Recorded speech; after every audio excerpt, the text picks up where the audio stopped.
Coming up on First at 4, students and faculty are coming together in Floyd County to remember a middle school math teacher.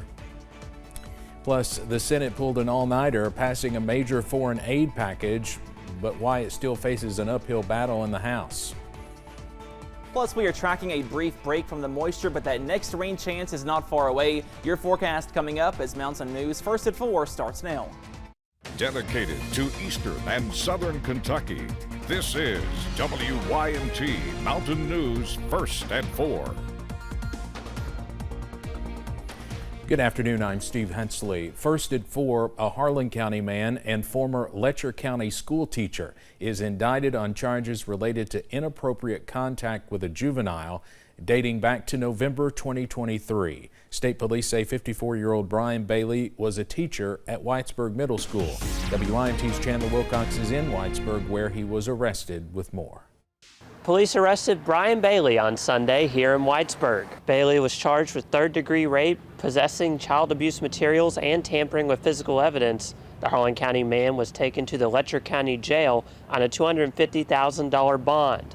Bailey is scheduled to be arraigned at the Letcher County Circuit Court on February 28th in Letcher County. Chandler Wilcox, WYMT Mountain News. Chandler, thank you. Letcher County School Superintendent Denise Yount says Bailey is no longer an employee of the district. We will have more on this coming up tonight at 6. The Floyd County School District is mourning the loss of one of its own. 48-year-old Vanessa Sloan was a teacher at John M. Stumbo Elementary School, where staff members say she brought math to life for her students while bringing light to everyone she encountered. Sloan died unexpectedly Friday, leaving her classroom empty and a hole in the community that Principal Donna Robinson says will never be filled. Horrific evening for us, for staff members, for kids as they began to find out what had happened, and of course for her family. So we're just all heartbroken. The school will not be in session tomorrow, taking the day to allow staff and students to attend the funeral at Salyersville Funeral Home. We'll have more about the lessons the teacher left behind coming up at 6.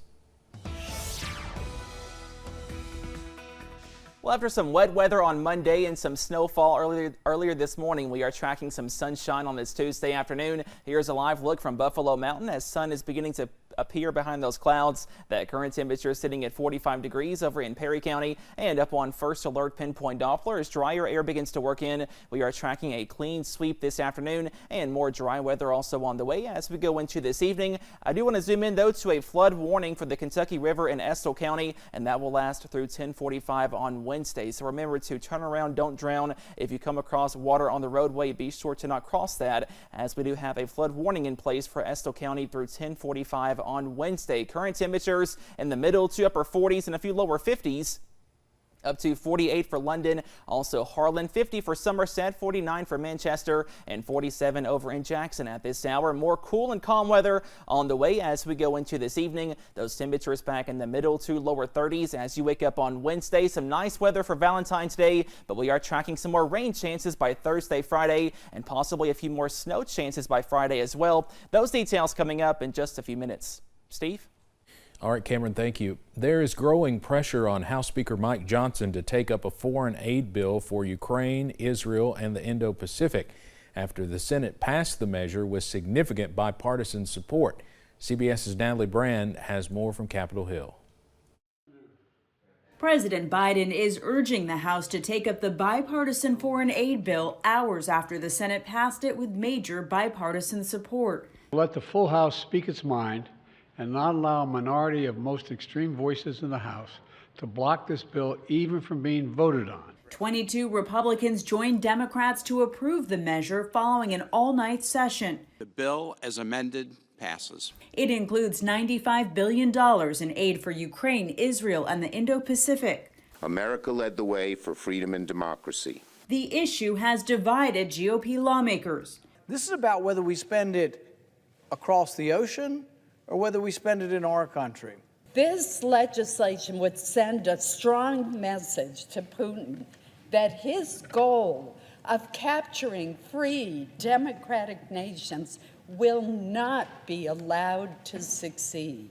Where the bill goes from here remains unclear. The House Speaker says he won't consider a security package that does not include the southern border.